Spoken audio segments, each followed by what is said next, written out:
What's a controversial musician opinion? I'll go first. The bands that play to backing tracks are probably more competent musicians than you are, they make more money than you do, and the audience doesn't care where the keyboard track is coming from.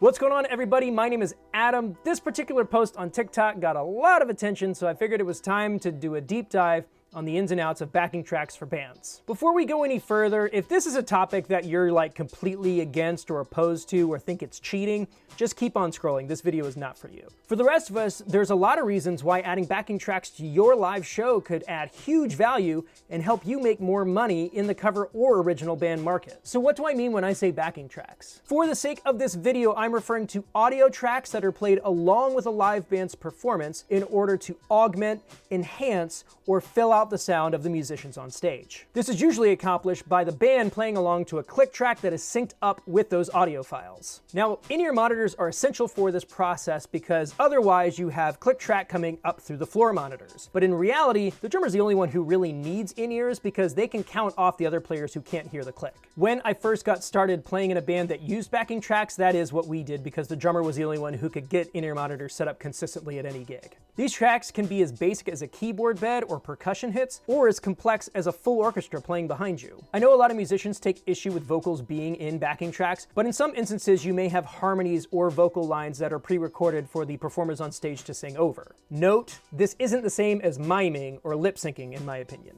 Now that we're all on the same page, let's talk about why your band should consider adding backing tracks to your live show. The first reason is that nearly every single major artist uses them. Think your classic rock heroes would never be caught dead using backing tracks? Van Halen, The Who, Pink Floyd, Metallica, all of those bands use tracks. Sorry. The reality is that the audience's expectations of what live performance has changed. And if you want your band to be recognized as one who takes their live show seriously, you need to be considering backing tracks. Also, the same tools that they use are accessible to you as well. Much like that conversation about the percussion track versus a full orchestra, playback setups for backing tracks can be as basic as a tablet or a smartphone, or as complex as a laptop running Ableton Live through a multi-output interface. There really is no right way or wrong way to do it, just find the setup that works best for you. If you're curious about this kind of thing, I do offer coaching to help bands set up backing tracks and other audio equipment. You can find a link in the description if you want more info. Apart from that, there are a bunch of practical reasons why you may want to consider using backing tracks. For one, finding great musicians isn't always easy.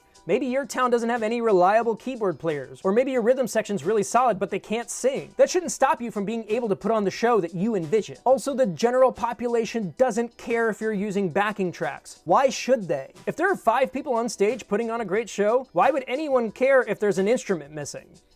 And while I'm at it, musicians are not the general population. If you're making decisions about what your band will or won't do based on the opinion of other musicians, you are missing the boat completely.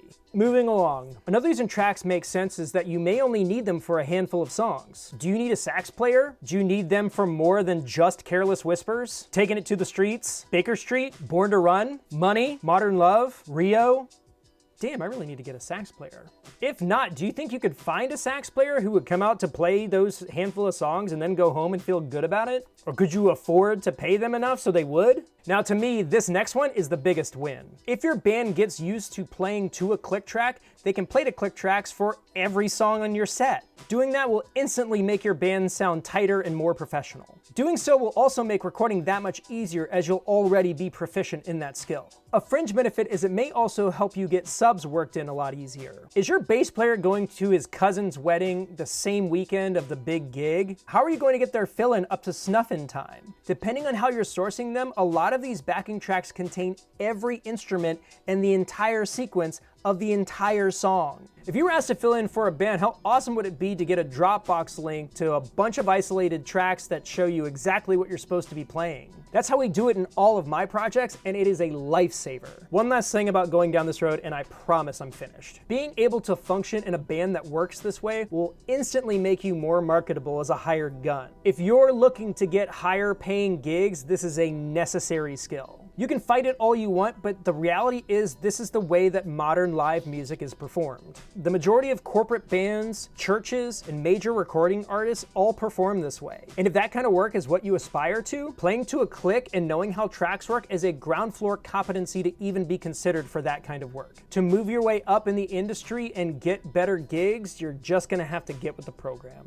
Well guys, that's gonna do it for this week. Once again, thanks for tuning in. If you haven't already, go ahead and subscribe to the channel. We post new videos here every single Friday. And as I mentioned earlier, if you or your band are interested in getting something like this set up, I do offer online coaching and consulting. Be sure to check out the link in the description for more info. Have an awesome week, and we will see you next time.